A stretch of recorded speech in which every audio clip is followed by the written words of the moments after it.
looked through the telescope and the microscope at arguments for the existence of God.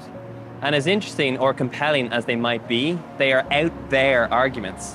To do this conversation justice, we also need to look at the in here. Like, we all have this shared sense that this life matters. We'll say something like, don't waste your life. But the only thing that can be wasted is something precious or something valuable. Or in moments of great joy and satisfaction, we'll say something like, I just feel like I was put on this earth for this specific reason. Or I just feel like I was meant to do this. Are we delusional? Is this just how we make sense of a senseless world? And apparently we're the only ones on this earth that are asking the question, what does this life mean? If there is no God, then although this place is beautiful, even we are beautiful, we are just an accidental arrangement of atoms. Although it might seem cold and it might seem harsh, but take God out of the equation and there's no defined purpose for which we are made. Now, this is not to say that we can't make a purpose for the here or now or even for our lives, but where does the impulse to create and discover meaning come from? Think about the stories that take our breath away.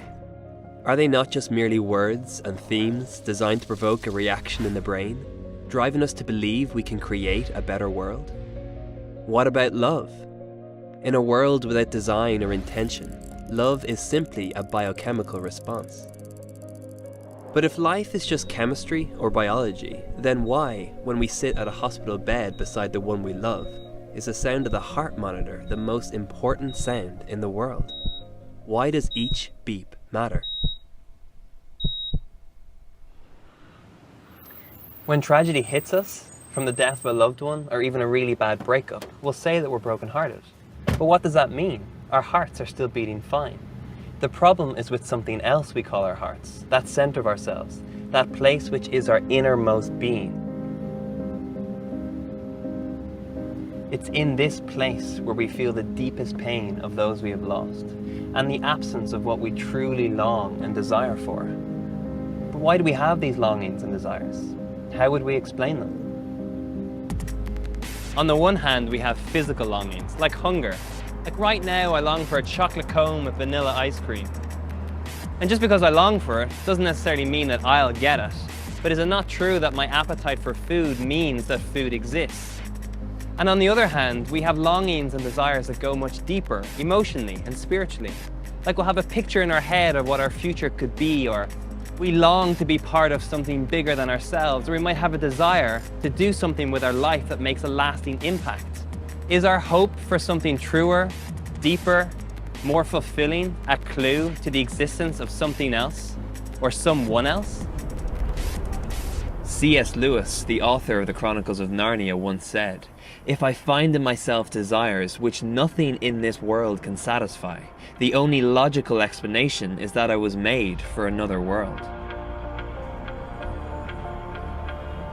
The writings in the Bible explain that this other world is heaven, and that this someone else is God, and that we're made in God's image. Now, I'm not talking about my arms or my legs, or even the weird mole I have on my back. No, I'm talking about my consciousness, my nature, my capacity not just to survive, but to create, to love, to imagine, that all these things reflect the God who created me. And maybe you could argue that everything that defines us, like love, joy, romance, imagination, creativity, that all these things are just a chemical reaction.